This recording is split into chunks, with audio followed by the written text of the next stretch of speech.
Big Tiger After Hours. We going live. And speaking of that, man, got a special guest in the building. My man, Big Tiger from Big Tiger Media, going to join me today, man. Been on his show quite a few times. Have fun with it. We're going to discuss the topic of the day. Are the 2025 Colorado Buffaloes, are they reloading or are they rebuilding? There's a difference. I want people to understand that. I'm not sure what Big Tiger's view is. Maybe different, maybe the same. I know what my view is, and we'll definitely jump right into it. So without further ado, man, let me go ahead and bring the man of the hour up in this joint, man. Let's get this thing rocking and rolling, man. Shout out to my dog in the building, Big Tiger. Y'all clap it up for my dog, Big Tiger. Yes, sir. What's going on, man? Oh, man, nothing. Just finished. I got out the kitchen a little bit. You know what I'm saying? I was cooking up some buffalo steaks. You know what I'm saying? I had some bulldog brisket out there. You know what I'm saying? You know where I'm going with that, right? Yeah. Well, look, everybody in the ACC say them little Miami birds taste real good. They say them little Miami birds, I don't know what they call, but they taste real good. It's called an ibis. Ibis. Okay. Ibis. IBIS. And you know why we use that bird? You know why we use that bird? See, y'all got mascots and don't even know why y'all got them. I'm gonna tell you why we got them. All right, tell me, because I never knew this. You don't have no idea. No, y'all got two mascots too. Y'all got a hurricane and a bird. They don't know how that bird. Go ahead. The bird represents the hurricane, and here's why. See, this is one thing about Coach Hayes football, man. You come here, you're gonna get educated. You may not like it, but you damn sure gonna have to respect it. So the ibis, the reason the ibis is because you can't make a hurricane a mascot. So we use the ibis in its place for this one particular reason, because it is the last bird to seek shelter when a hurricane comes and the first one to appear when it's over. I never knew that. Okay. Exactly. So now you learn something, hey, and that's one to grow on. So for everybody that's fans of their team and fans of their program and so forth, Tiger, do a little research sometime, man. You'll find some stuff out, man. But anyway, I know what buffalo tastes like. I can tell you what the buffalo stand for. We finna knock stuff over. We finna run through it and knock everything over. That's what it stands for. Yep, that's what we doing. Yeah, come on. You see it? I grab a Ibis with one hand. I ain't run up on no buffalo. Coach Hayes Gumbo is fire with Red Kool-Aid fam. I love it, man. Appreciate you, Bishop, in the building. Bishop for the 333. Coach Hayes Gumbo with fire with the Red Kool-Aid fam. I don't know why I had to read it twice. I guess I'm accustomed to doing that. I don't know if StreamYard. Your StreamYard do this? It reads super chats. Nope. I don't know why mine do this, man. Yeah, all the people with two mascots. That's it. Oh God, man. See, here we go. Now I tried to come in and I tried to be civil. It's CU Tuesday. You're right. It is See You Tuesday. It's also See You Later. Get that crap out of here, man. I'm the messing with you, FP, man. Appreciate you for the $2, man. Thank you also. Hey, they say, Tiger, you got on the official coaching polo, dog. Yes, sir. With the headset and all. No, but hold on. You got to do one thing. You got to turn the headset up, though. Turn it up. Okay. Oh, I see the shots fired. Shots fired. I see what you're doing. No, I was just saying that's how you got to turn the headset up, because it don't be down. It be up all the way. You can't talk. You can't talk like that. And that's my point exactly. I appreciate you. I'm just saying. I say shots fired. I see what you're doing. Go ahead. Man, I'll make sure you can turn that off, Coach. But I don't know how to though. Hey, I don't either, so we're gonna let it ride, man. Anyway, we got a lot of people in the building, motivated, dedicated. A couple other people, Little Bucket in the building, in there as well, man. But Tiger, let's go ahead and knock this out. Like I said, it ain't my show, it's our show, man. We are dual casting this on your live stream as well. And so for people who are on my side, as LMV, the producer, has done, throwing a link in there, go over there, make sure you subscribe to Big Tiger, and then vice versa. If you're on Tiger Show and you haven't subscribed, please do so, man. It does help the algorithm. And man, it's free, dog. It costs you absolutely nothing, bro. It costs you absolutely nothing. So Tiger, what's on the menu today, man? Talk to me, man. Hey, Are we reloading or rebuilding? A lot of people have been saying since Travis Hunter exited the building, Shedeur exited the building, we had 4 wide receivers to get selected by a team, not drafted, but selected by a team. 2 safeties to get selected by a team. You know, a lot of our guys got picked up, so they were like, okay, y'all lost over 12 guys, over 17 starters. Yeah, it's a wrap. It's a wrap. So let me ask you this. Let's go back. We're talking about rebuilding or reloading. What are you saying they're doing? Are they rebuilding or are they reloading? They're reloading. It's already loaded, and we got shotgun sales right there on the counter. So we got more. We got more. It's just the gun is already loaded, and we got more just in case this one jam. We gonna grab another one. Like we ready. All right, I'm gonna say they're rebuilding now. Let's define this for the people. So maybe we're on a different page. I think we should define the difference between rebuilding and reloading. Would you agree with that? Would you like to give your definition? And if it's any different, I give mine. No, go ahead. Coach, what's the best height for an Ullman? These 6'7", 6'8" guys don't seem to work out well on average. To answer that real quick, FP for the $5. Thank you, brother. Yeah, you're right. I hate to say this, but this is the truth. This is the craziest game. They want bigger guys to play like small guys, right? This is the only game you gotta run backwards to go forwards. This is the only game where you put your hand in the dirt to come off. Nothing is really truly natural at the start of it. So to your point, FP, in my opinion, there is a such thing in football as too big, right? Weight-wise, maybe even height-wise.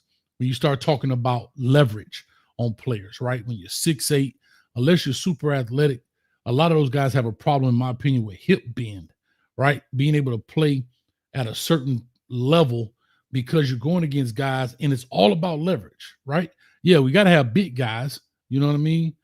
And the reason you want taller guys, because usually your arms are longer the taller you are. So you have that extension. But some of these guys do suffer, man, the taller they are because they don't have a bend. You got anything to speak on that before I get a definition? Well, I'm going to say some guys, especially the big, tall, not needed guys. And it's hard when your knees rubbing like that. And if you're too big, y'all know how it is. Once you get too big, it's hard to bend over. It's hard to do stuff. You carry an extra weight. You want to be a natural big when it's natural. You can move that weight around. Once you start getting too big where you can't handle your weight, and that mess up everything. All right. We'll talk about this here later. Lil Bucket say Tiger doesn't represent CU. He represents Syracuse. Well, if you notice, he does represent CU, the CU in Cuse. So I helped you out right there, Tiger. You represent both Syracuse and CU. Come on, man. Talk to me, man. Hey, I'm showing love to everybody. You know, if I see you doing something positive at your program, and both of these programs had multiple guys drafted last year, both of them are doing great with their GPAs. Both of them recruit on a high level. Both of these programs are turning it around, and they might take over the Big 12 and the ACC. All right, well, we'll definitely get into that. But let me get into the definition. When I look at reloading, in my opinion, is the foundation of your team is there, and you have to replace certain pieces, right? Very few pieces. You may have to replace a D lineman because they graduated out. You may have to do that. A younger guy comes in. That's reloading, in my opinion. Reloading is, like I said, you're replacing a few pieces. The infrastructure is there. The core piece of your team is there. The culture is there. All of that is there. Rebuilding usually happens when a bunch of guys leave and there's a bunch of either new or first-time guys playing, right? Mm-hmm. That's the difference, in my opinion. Reloading is, we use it like a GUN. I don't have to build the GUN. I just got to open the chamber and put new Lillets in, if you know what I'm saying. We got to be careful with our speech on doggone YouTube. But rebuilding is, I have to reconstruct the whole GUN. You You understand what I'm saying? I can make it work. So that's why I said that Colorado is rebuilding. Now, does that mean it's a good thing or a bad thing? I don't know. There's no difference than Cam Newton's, game changer, game manager argument. There's two different things happens, but usually rebuilding and reloading is different, and your expectations are a little bit different. Reloading means, hey, we need a few pieces to take care of the pieces that left. Rebuilding means kind of making an overhaul here. Would you agree with that or not? All right. I agree with it. Okay. So, based on that definition that we both agreed on, Tiger, just ask you a question. Y'all got 17 starters gone. Mm-hmm. That you have 4 went to the draft. You have 4 that went to the draft, and you have 12 that have entered the portal. So far, 12 that have gone on off to the portal, and then you have contributors that have also left, and then you brought in quite a few pieces. That's why I say it's a rebuild. Talk to us, man. What's your thoughts about it? Why do you say they're reloading? All right. So the reason why I say they reloaded is because if you look at the talent level, when Pratt first got there, he was just scrambling, trying to grab guys here and there. He got there late, so all the 4-star, 5-star top guys in the portal, most of them guys was already gone. So now he's scrambling, trying to get guys that have potential, but they're not that guy. But they might have enough talent to make something happen, right? So that first year was kind of like, hey, we're just trying to get something so we can put a show on. Then the second year, okay, we added more pieces. And you had some freshmen that came in, some 4-star freshmen, some 5-star freshmen that came in that some of them played, some of them got stronger, some of them got redshirted, got stronger all season. So now you have that core guys that's still here. They already know the program. Now you bring in another group of guys. Again, you bring in more talented guys than you had that first year. So the reason why I said they're reloading, because the first year the talent level it wasn't on the same level as right now. Like, let's look at quarterback situation. Yeah, you had Shedeur. Shedeur was a 4-star quarterback coming out of high school. Now you got Salters. I want to say Salters was a 5-star. I know for sure he was a 4-star, but I know he went to Tennessee. Got a little something there. Transferred to Liberty, Player of the Year, all this kind of stuff. MVP of the team. He comes to take Shedeur's spot. But we also grabbed Juju Lewis. Juju Lewis was, to me, I think he was going to be the best guy in that class coming out this year, but he reclassified. So now he's there a year earlier. But now you kind of potentially got the number 1 guy coming out of high school on your roster now. So now you got 2 quarterbacks. And if you think about Staub's been there 3 years now. Staub got some game time, and he actually did pretty good when he got in the game. He didn't stink it up. So now he's 2 years removed from that when he actually did pretty good. So if something was to happen, we got 3 quarterbacks that can go in there and probably win us some games, especially with the talent that we have at wide receiver and running back. Go ahead. Okay. But the key is, I don't think the quarterback thing at Colorado has ever been an issue. I think the key, in my opinion, is the offensive line, who is basically it's another rebuild. Cash Cleveland has decided to leave. He wasn't a particular starter, but he ended up starting the last 6 games, ended up making a freshman All-American based on some website or something. I don't know if it's consensus, but he got an accolade for it. Don't touch 2. He left and went back to Indiana. So you got a lot of new faces. Jordan Seaton is there. Tyler Brown is still there. Am I correct? Mm-hmm. So I think you got a bunch of new faces again. The receiver room, all 4 of the starters, 3 of them got drafted. 1 got an undrafted free agency in I want to say his name was Weaver. What's the tall kid came from what you call it? Come on, the big receiver that didn't get drafted. Will Shepard. Shepard. I want to say Weaver, but Will Shepard. So he's gone. He with the Giants now. Yeah, so he's gone. So I think Draylon Miller could play, but for some reason, Colorado didn't play the kid. When he played USC, he showed out. Every time he got on the field, he showed out. Even until I think he broke his ankle or hurt his ankle on that tackle. He showed out, but he got such sparing time on the field. wasn't rotated in. I don't think they rotate a lot of their guys. So he might be one of the most experienced guys that you got coming back, but has very little playing time. I think the most polished room you have on the offensive side is the running back room. And Augusta, who was the leading rusher, he left. But I still think Dalen Hayden and Michael, come on, Tiger, help me out. The Cajuns bite. Huh? Michael Welch. Michael Welch. Those guys are good, but the problem is in 2 years, we haven't seen any inkling of a solidified running attempts or game. So I don't know what's going to happen this year. Everybody said, oh, since Shedeur left, they're going to run the ball more. Well, I don't know. I don't know that. So that's why I call it a rebuild offensively. But go ahead. Anything? All right. So when you talk about Will Shepherd, like Will Shepherd, I think his 40 time was like a 4.7, I think, right? And he like 6'4". We brought in the guy that's 6'5", senior, running a 4.3. To me, that's an upgrade. He's faster and he's tall.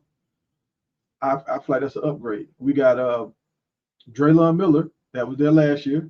He's back. We got Omarion Miller. He's still back. He's rehabbing.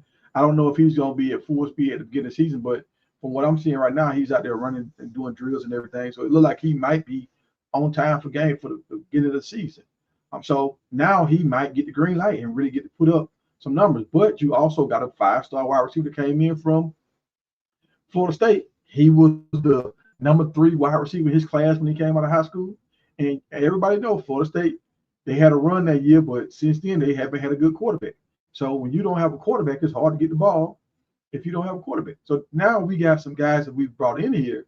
And we got the freshman wide receiver, he's a sophomore now, that was offensive player of the year for Tulsa. So you got a lot of guys, like that's what I'm saying now. We're bringing in guys that are more talented than the guys we had, and they're in the league. So it's like, how are we taking a step back when if you look at the roster, it's like, dang, the roster is better than it was before. The only thing that Travis is gone, but now we got a lot of guys on offense and defense. You got so many guys, you really don't need to play a guy both ways because you got so many guys that's fighting to get on the field. Yeah, I agree, but I think the big key word is potentially, right? Even though they did it at their respective schools, some of these guys, but we all seen guys, I'm not saying they won't be, but I'm saying we've seen guys come, fits are not always here and there, so forth and so on, and it's a lot of pieces. That's why I keep going back to the rebuild versus the reloaded. We see guys come, and again, everybody wants to make them the next coming of, but who knows what's going to happen? That's what I'm trying to understand. Like the guy Sincere Brown, big dude, can run, but again, don't know what he's going to do here. I think he can play. Hakeem Williams, he literally is a potential guy by all stretch. He's got 16 catches in 2-year career so far. You know, he was a Miami guy, heavy on him. He was actually a guy I said that Miami had to have coming out of that recruiting class, ended up going to Florida State. Now he's at Colorado, which is great. But we don't know what he really can do. I know he has all the measurables, and I think he will be good. I think I even said on your show, I think he's going to be the main guy. But again, potentially, and I think that's also the difference between rebuild and reload is the word potential, and that means you haven't done it yet, and they haven't done it yet as a group. They're like Voltron. I always tell people that everybody good in their own right, but they ain't come together and become this big superhero yet because we haven't seen that. So it's a lot of that. I'm going to say this. I follow them. I watch their practices. Last year, you can kind of see where you had I'm not going to say a big divide, but you had some divide because he was always Travis Shedeur, Shiloh when he come back, Travis Shedeur, Shiloh. Somebody else will get sprinkled in here and there. Now, when you look at the team, it's like everybody kind of feel like they got a shot. Now, we know that's going to change once the season starts, once you start solidifying your starting and your rotational pieces. But as of right now, everybody has good spirits. Everybody trying to help each other. And it feels like this team is the team that has the most like camaraderie so far. Yeah, that's great. I mean, that don't win ball games, but I get it. That's a component, but Mhm. you know what I mean? Yeah. Shoot, So and the little Giants had camaraderie, but I'm just saying, at the end of the day, I'm with you, and I understand, and I know, you know what I'm saying. We viewing our points here, dog. So I get it, yeah, and I'm I not got you. I got you. disputing. I'm not disputing what you're saying at all. I just think again, I'm a person. I want to see it. You know what I'm saying? I want to see it because I guess the only thing I haven't seen from Colorado that I've been waiting to see now going into year 3 is some consistency with the running game. And I get that whole Shedeur thing. And to me, I felt like that was an excuse not to run the ball. Like, this is part of the Exactly. game. You understand what I'm saying? Like, Shedeur and Travis. Like, you trying to get Travis the Heisman, you trying to get Shedeur numbers, and you got 3 other receivers you trying to get in the league too. So I understand why they throwing the ball. All the running backs had another year. For these wide receivers, this is their last shot. yeah, but your first goal as a coach is to win the game. I mean, we could talk about Ohio State as a perfect example, right? Ohio State run the ball just as much as they throw the ball, and they got a slew of dang receivers to throw it to. Yeah, but Ohio State had 2 running backs that could have went in the first or second round. So I'm talking about not even last year. I'm talking about the previous year when Travion Henderson had time to come back because Sean Jenkins wasn't even there. He was at Ole Miss. I'm just saying that from a coach's perspective, if I'm thinking that way, if that's my overall philosophy, not that I got a game in hand and I want poor little Timmy to get some more looks and I can air it out to him. I'm talking about that's my philosophy going into a season. And I want these guys to get more looks because my running backs got more time. Then I don't think I'm trying to win game. And if that was their philosophy, they probably could have won 10, maybe even 11 games this year. Now I understand that, but at the same time, like especially that Kansas State game, you spot on with that, right? But like at Colorado, you gotta remember, Colorado was really rebuilding then. They were really rebuild. They lost almost their whole team and they was rebuilding. So how the goal is not to necessarily win the championship because you don't have the pieces. The goal is to make a splash so you're the talk of the town and for receivers and DBs can feel like, oh, if I go to Colorado, I got a chance to make it to the league. So last year was really a showcase to show transfers like, look, man, if you come over here, we can help you get to the league. And they accomplished that goal. Okay. So let's talk about O-line. That's something we haven't really mentioned yet. You follow them probably way more than I have. I'm just saying. What is your take on the offensive line? Because the first year, everybody put them on the mountaintop, then they blamed them. The second year, oh, we got the best. And then if I play O-line if I'm an O-lineman, I would hate to come to Colorado because my fan base going to turn on me. Everybody going to blame me for this, and that. And they've done it 2 years in a row with pretty much 2 different offensive lines. The first year's offensive line got ridiculed, okay, because I know Coach Prime was trying to keep guy with him. The second year, offensive line got ridiculed. Now the third year, got some more bigger guys. I think they averaged 330, 320 somewhere in there, which is excellent size. But what is the outlook for these guys this year going in? Okay, let's be fair now. Let's be fair. Let's look at the last 2 years, the offensive linemen that went out.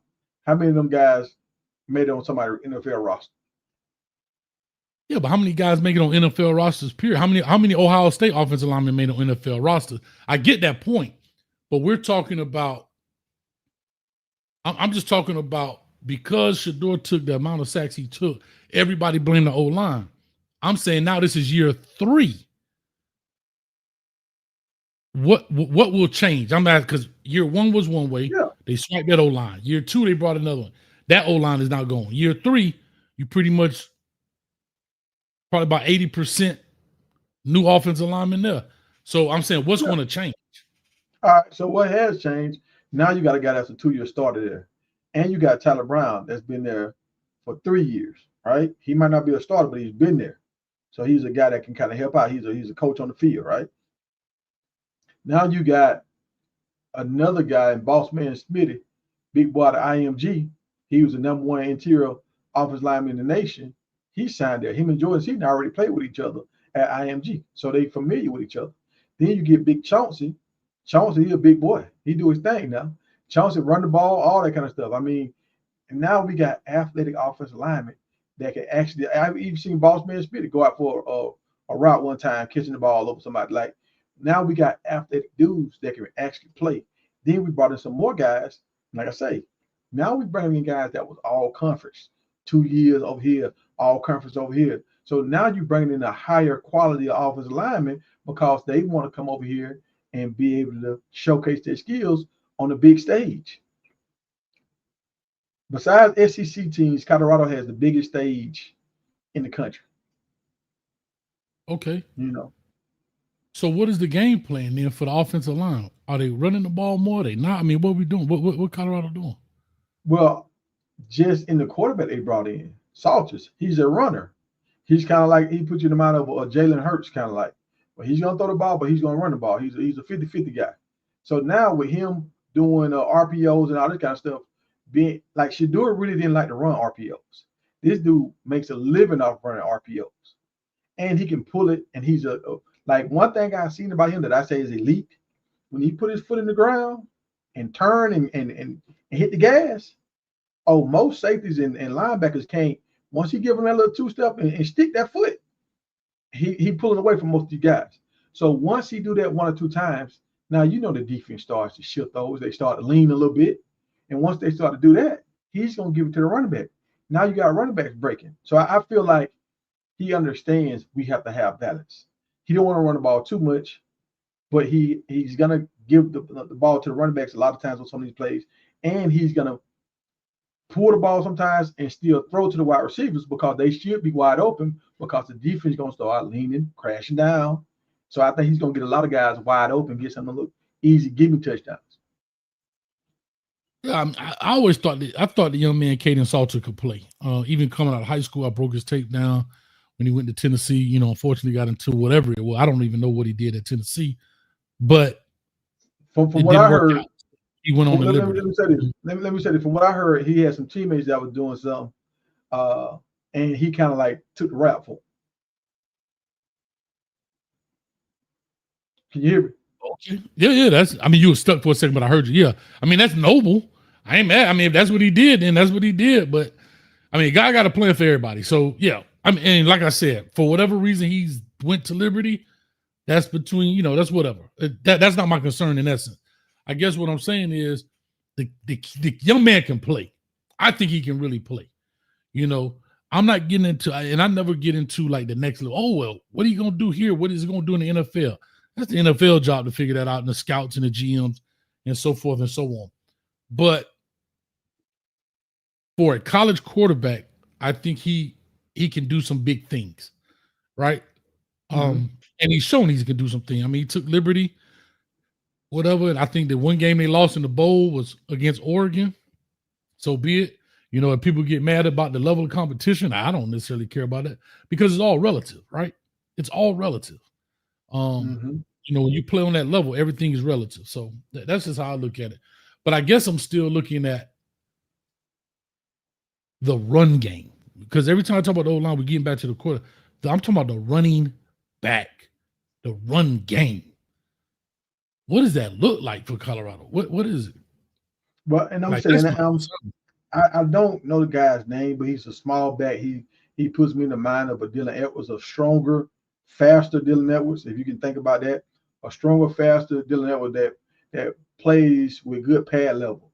Dylan Edwards, to me, he tried to do a lot of juking, try to make people miss in the open field. Sometimes it worked, sometimes it didn't. This guy, he's a short guy, and he actually puts his head down and he runs through a lot of arm tackles and stuff like that. He's stronger than what you think he is. And like I say, and he's faster than Dylan Edwards, right? Yeah, somebody said Kalen Taylor. The Kalen Taylor. Is that what that is? You talking about? Yeah, Taylor. Yeah. Okay. So now I like Michael Welch. I really like Michael Welch. Yeah. And see, and that's that kind of one too. Welch, I like him for the power plays. The only thing I want him to stay away from is trying to stretch that corner. And that's how he kind of pulled his hamstring last year. Just stay in that side of that box That's where you're gonna make your money at. That's who he is. Like, I mean, yeah, I remember that time when he gave Shiloh the business that time. Like most people don't get a business to Shiloh. He gave it to him as a freshman.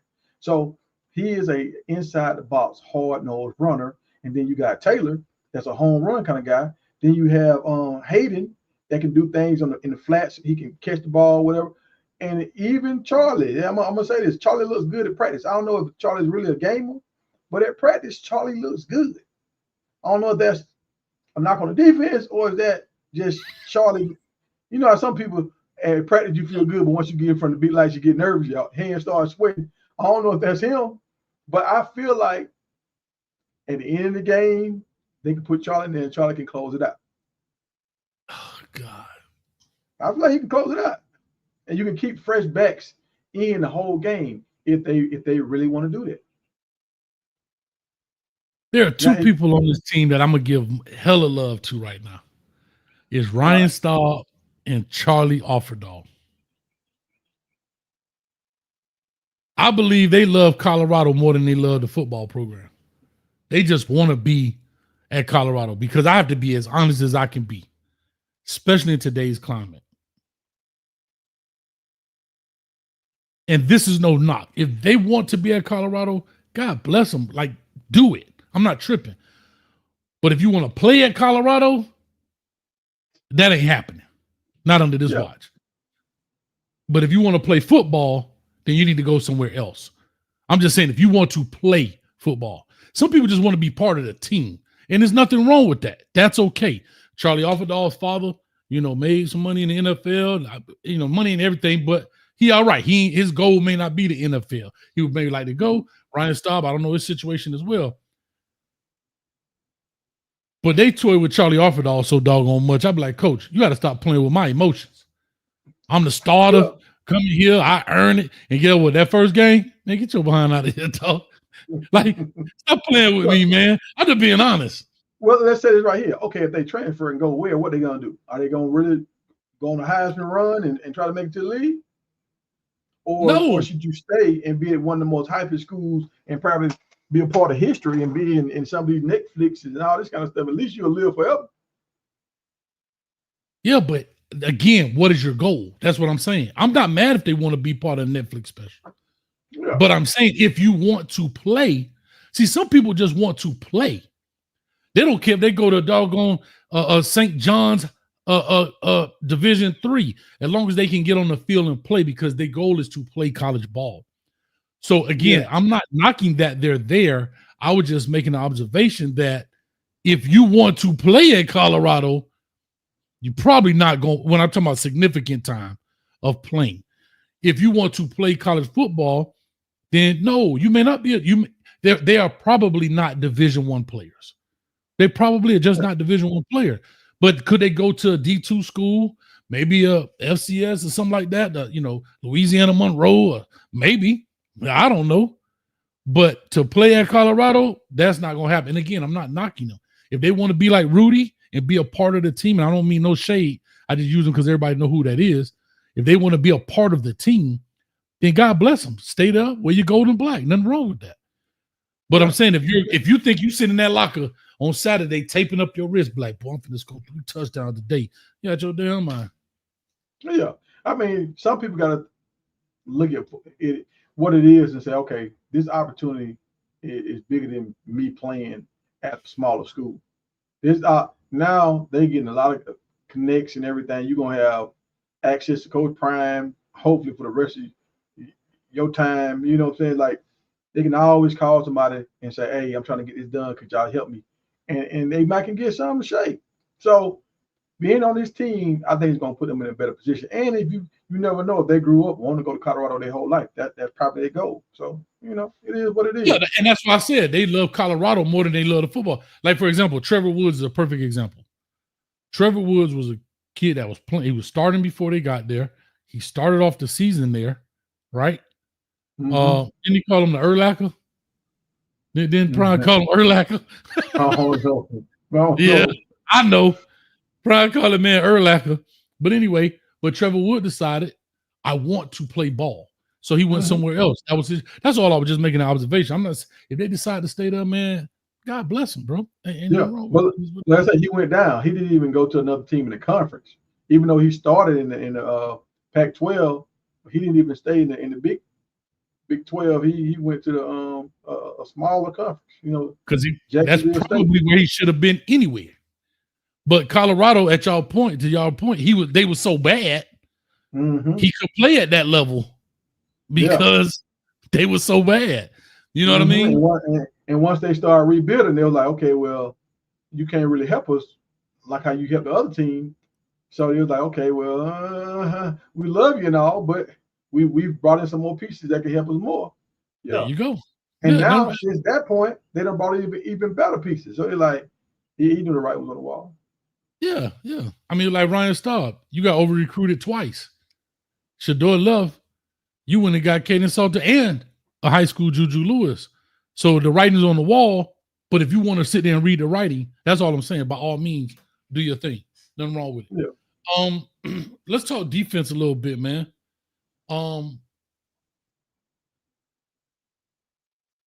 D-line. Talk to us about D-line. I heard y'all on the show the other day talking about Arden and is Deion Hayes still there? He out of there. He left. He went to Texas A&M. I thought he left. Yeah.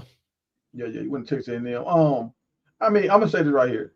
We kind of almost stacked. We might be even better than what we was last year at defensive end because this year we were bigger. Last year, we said we're gonna have one of the best D lines, and everybody kind of thought we were just blowing smoke. But we see the numbers. We had the best D line in the Big 12 last year, right? Did you see those numbers? No, just want to know, did you see those numbers? But I didn't see since then, I like Green that he's in. I think he's with the Panthers now, or he's with Tampa now. But he was an undersized D lineman, D end. McCoy was cool. He was like 6'3", a decent size, but he's not Myles Garrett. You know.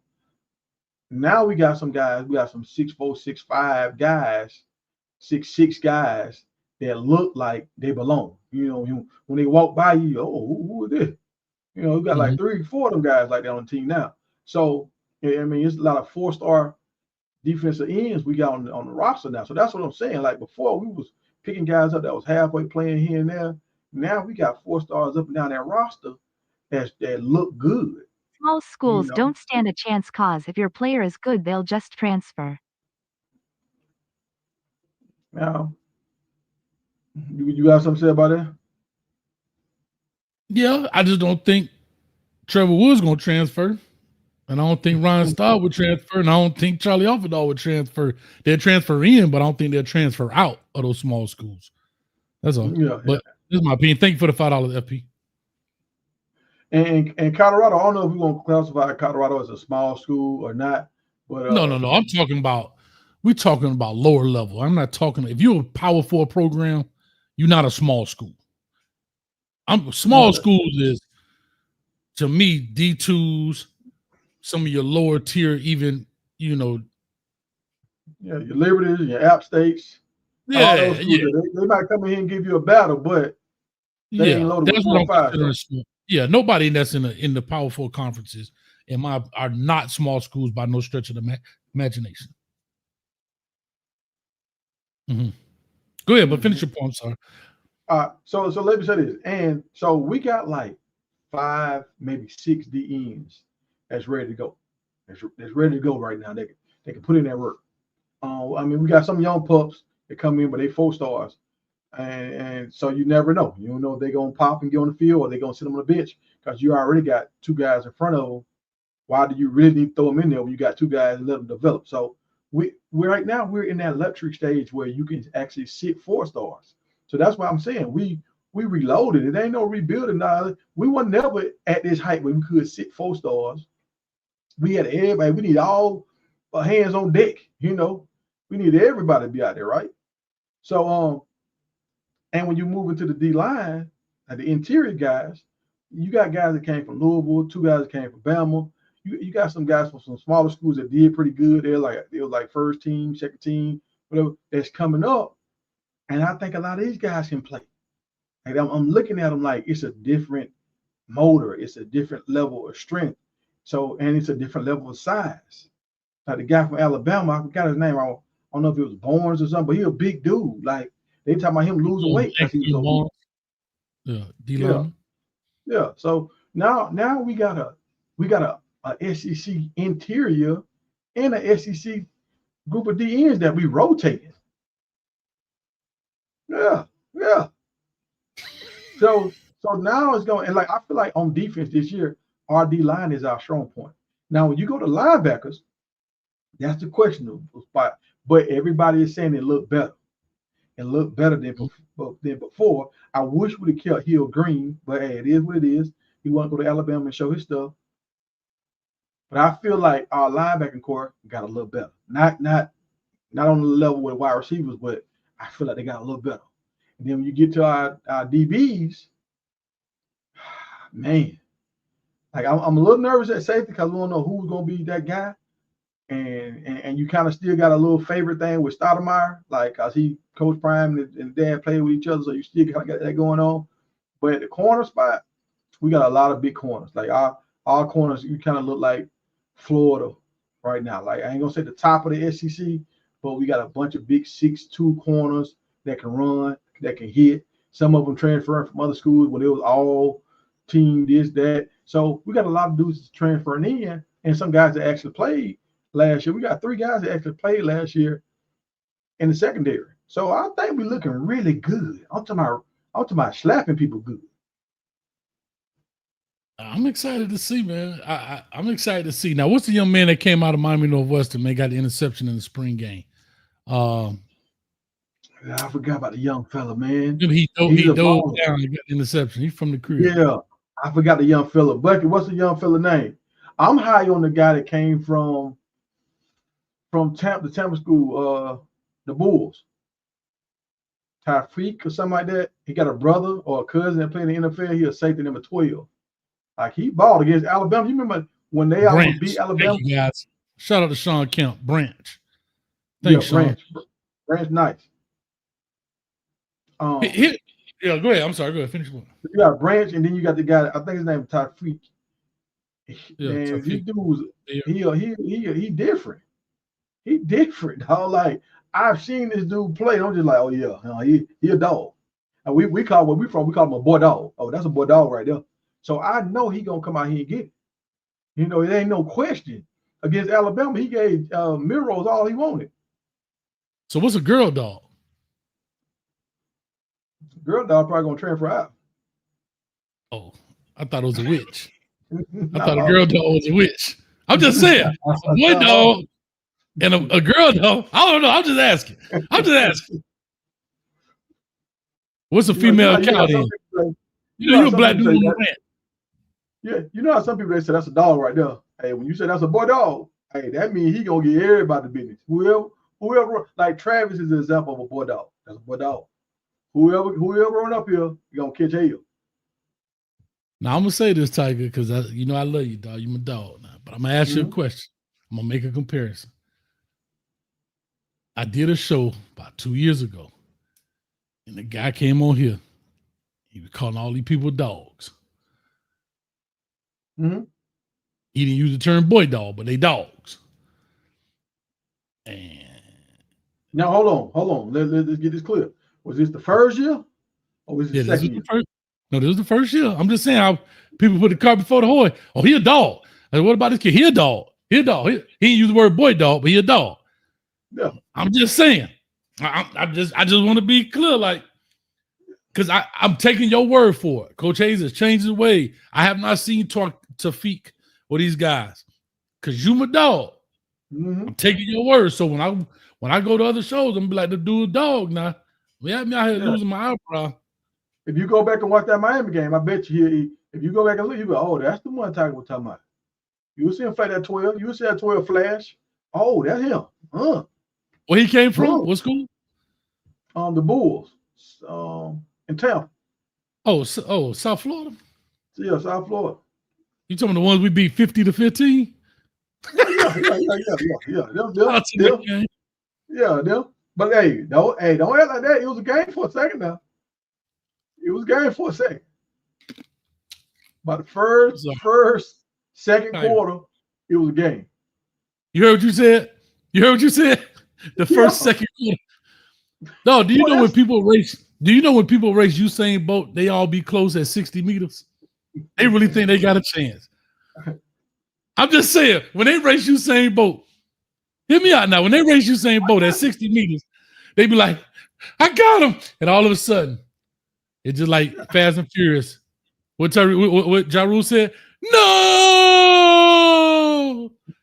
Look, I mean, y'all had the first overall pick on y'all team with that big offensive line. Eventually, that's going to happen. Y'all playing against a bunch of 3 stars and 0 stars.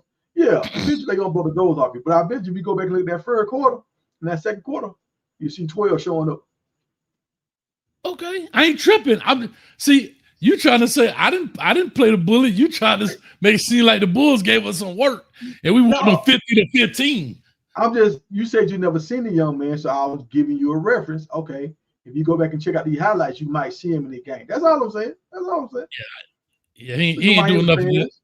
He ain't doing enough for me to make me see him stand out. I don't know what that dude was doing out there. I don't know what that dude was doing out there. I'm hating. Don't talk about McCain now. Don't talk about McCain. I'm looking at the count in the background. That's 74. That's 74 days. 74 days, 18 hours, 9 minutes, and 6, 5, 4, 3 until we put them leprechauns in the box. So to your point, he had 4 total tackles, 2 assisted. He had 4 tackles, 2 assists, and that's it. No sack. He was leading tackle on the team. That game. See what I'm talking about? Mm-hmm. Look, I know you're a dog. I know he's a dog. When he play against a good team, he gonna stand up. Yeah, boy dog. Yeah, boy dog. Uh-huh. Did I say it right here, boy dog? Okay. Yeah, boy dog. Yes, sir. Yes, sir. Yeah, boy dog. Yeah. I like it. Now, let me say this real quick, because I seen something about Notre Dame today, and I seen they had a nice little visit. They had Larry Fitzgerald's son there. They had a lot of guys, Thomas Davis' son there. They have a lot of guys, NFL guys. They building up something real nice, and they just played in the championship game. Are you nervous or are you scared? Which one is it? Neither one. My hand ain't shaking, dog. Listen, bro. Hey, listen. I like what that boy Cannabis said. I like the white boy. I got no fear. Remember them clothes, no fear? Bro, man, look, have you a cup for every quarter. You're going to need it. You right to celebrate. Listen, to celebrate every quarter. Matter of fact, Tiger, I'll invite you to the game with me to Miami, dog. Come on down, hang out with Coach. Let me show you how we really do it. Look, let me tell you this right here. Let me tell you this. Now, remember, I told you the last time. Y'all had played against Syracuse, and I said Kyle McCord, him and that running back, that running back, that's a boy dog. That's a boy dog. I told you this. You were like, huh? Who? What? Dang, Tiger. They did us like that. But look, that quarterback, I don't know if he's going to start, but I think he is. They got a young bull over there for Notre Dame. He a runner. He kind of put you in the mind of a Vince Young kind of guy. Big boy out there doing backward flips, all that kind of stuff. Yeah. Y'all going to have a long day. You see that quarterback transferred out, right? Because he know what it is. You know, he got that young bull on the team like, man, I ain't finna start in front of this guy. Let me go to Syracuse and play over there. I might catch Miami over there, Syracuse. We can do the same thing we did to him last year. That's what he said. I'm trying to stay positive. I'm trying to be positive. What? I'm just letting you know what could happen now. I'm just trying to let you know. So you know how many cups Canes used to have on deck when they started. You know? That Canes used to be biting. That thing be biting. You gotta get you a keg for that fur cane. Just get you a whole keg made up. Just put that thing right in the main vein, dog. I'll be that thing. That's all. That's it. But it sure be funny, but people love to bring up Miami. But anyway, you got the big thing in the background. I see the orange. I see all this in the background. So what's orange? That's a Tennessee jersey. Actually, they ain't got nothing to do with Miami. I thought that was Miami jersey. But so let's say this right here. You remember last year, and especially the first year, And this is what I said last year. I said, look, we're gonna do good. The only thing can't happen, Shedeur can't get hurt. If Shedeur get hurt, the wheel fall off. See, now I don't think we're in that predicament. Yeah, Sauce go down. Will we take a step back? Yes, we will. But I think we still got guys. Yeah, we can plug in. See, before we've never been in this position. That's why I say we reloaded, not rebuilding. Like our offensive line has never been this talented. Our D line has never been this talented. Our wide receiver core, front to back, has never been this talented. So it's just like, how are we taking a step back when our team has gotten so much better with so much more depth? Well, again, I don't know if you were making a general statement, but I'll just say I don't know if you've taken a step back. I think that's my stance is I don't know.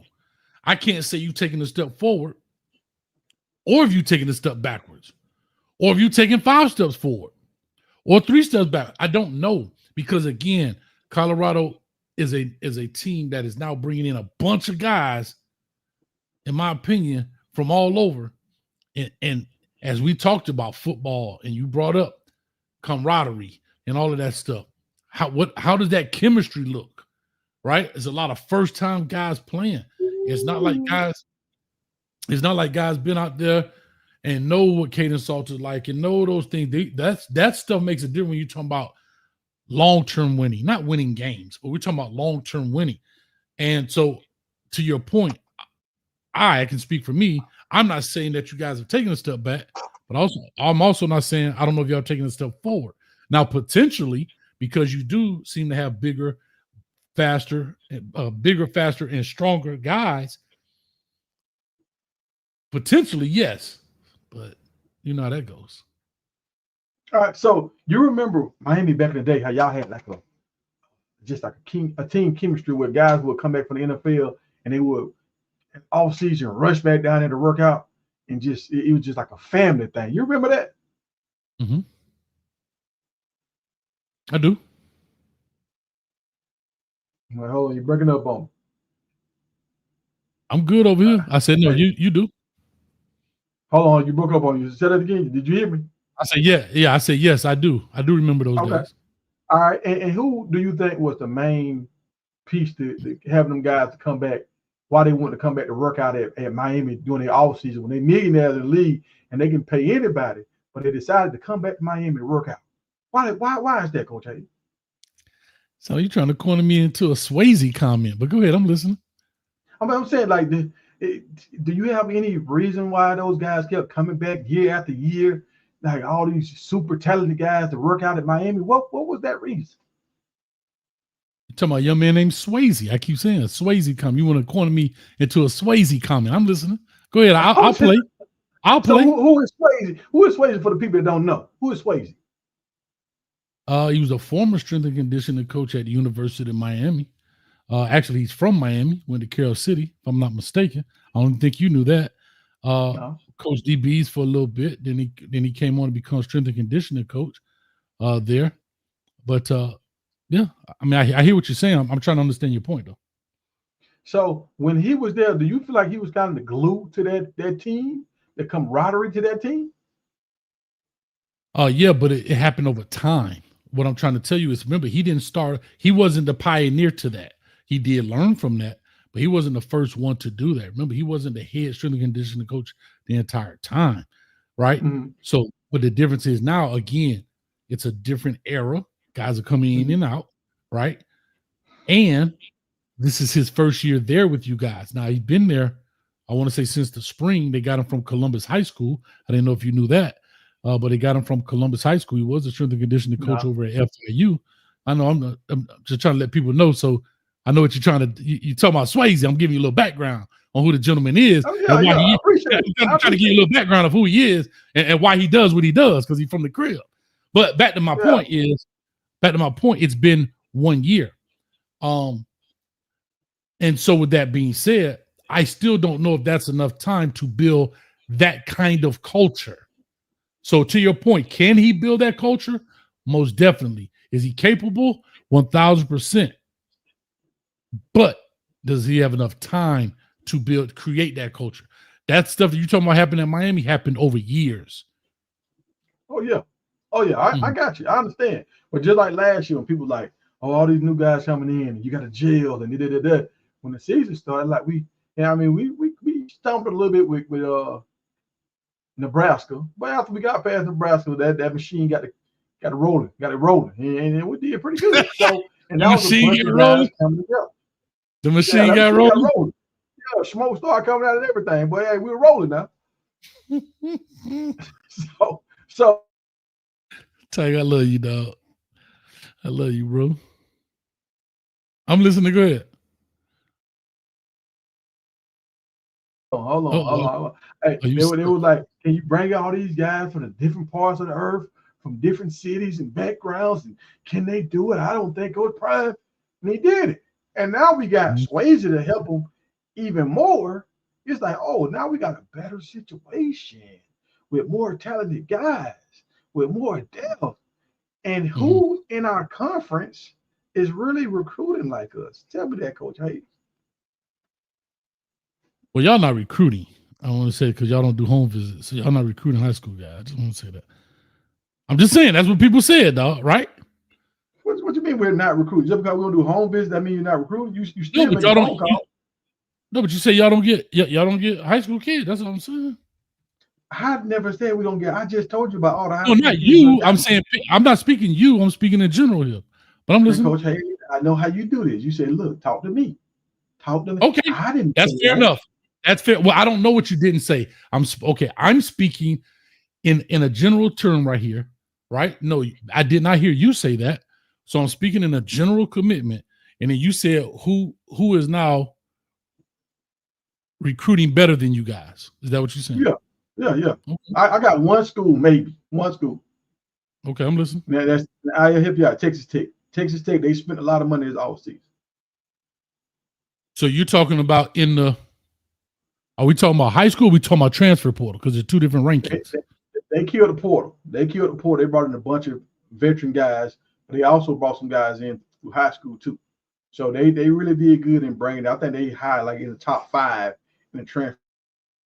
I know, but I'm asking, are you talking about high school rankings or transfer portal rankings? Because there's two different rankings.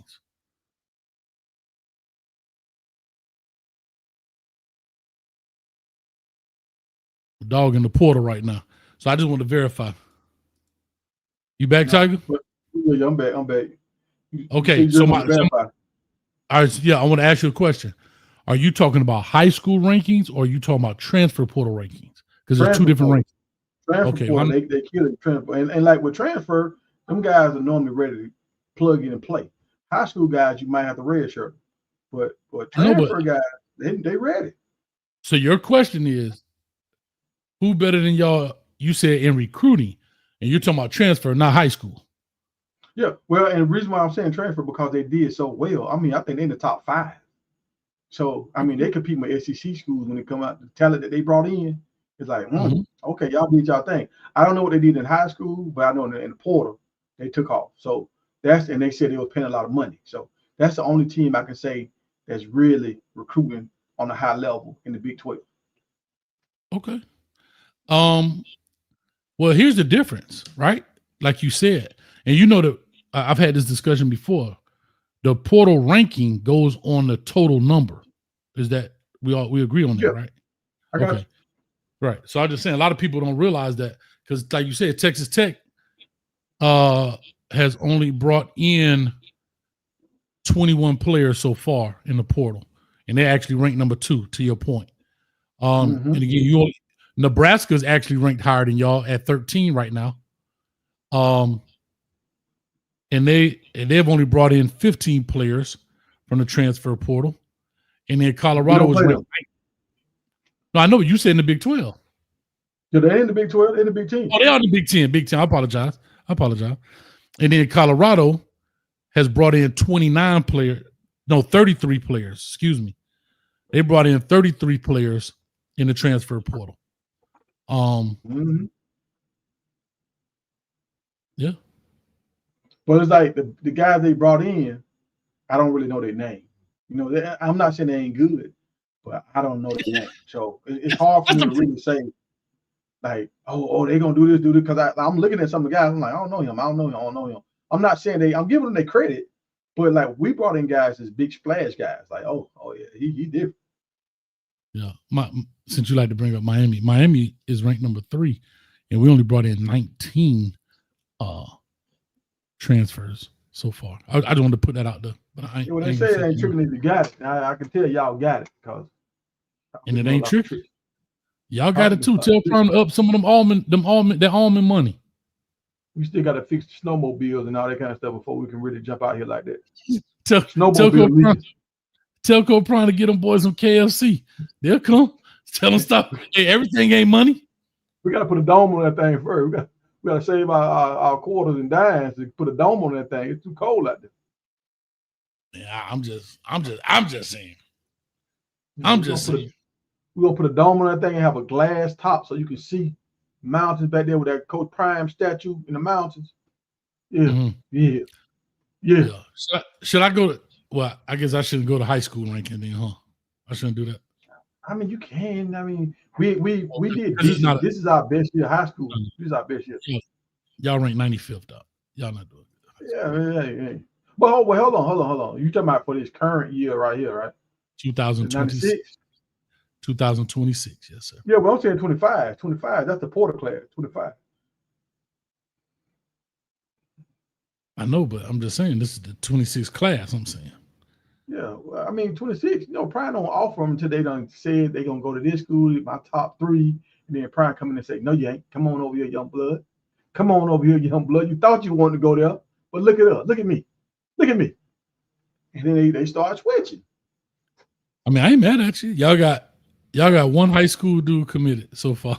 We're gonna let Kirby and Florida State pay them that $10,000, $20,000 a month. Then that last, y'all gonna say, "Hey man, pay attention now.